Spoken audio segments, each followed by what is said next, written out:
حضرت سیدنا ابو ہریرہ رضی اللہ تعالیٰ عنہ فرماتے ہیں کہ قبیلہ بنی خثعم کا ایک شخص آیا اور اس نے عرض کی، یا رسول اللہ صلی اللہ تعالیٰ علیہ وسلم، یہ فرمائیے کہ اللہ کو سب سے زیادہ کون سا عمل پسند ہے؟ تو حضور نے فرمایا اللہ پہ ایمان لانا۔ اس نے عرض کی، یا رسول اللہ صلی اللہ علیہ وسلم، اس کے بعد کون سا عمل اللہ کو پسند ہے؟ تو حضور نے فرمایا رشتہ داروں سے اچھا سلوک کرنا۔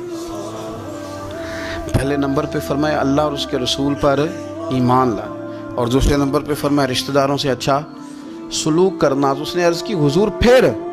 تو حضور نے فرمایا تیسرے نمبر پر نیکی کا حکم دینا اور برائی سے روکنا۔ اس نے عرض کی، یا رسول اللہ صلی اللہ تعالیٰ علیہ وسلم، اللہ تعالیٰ کے ہاں سب سے بدترین عمل کون سا ہے؟ بد نہیں، بدترین، برا ترین عمل اللہ کے نزدیک کون سا ہے؟ تو نبی پاک صلی اللہ تعالیٰ علیہ وسلم نے فرمایا اللہ کے ساتھ کسی کو شریک ٹھہرانا۔ تو عرض کی، یا رسول اللہ صلی اللہ علیہ وسلم، پھر اس کے بعد؟ فرمایا رشتوں کو توڑنا۔ یہ بدترین عمل ہے، عام بد نہیں، بدترین ہے یہ عمل۔ تم نے بڑا نیچے اتر کے یہ کام کیا، اتنا برا کام کیا، رشتوں کو ہی قطع کر دیا۔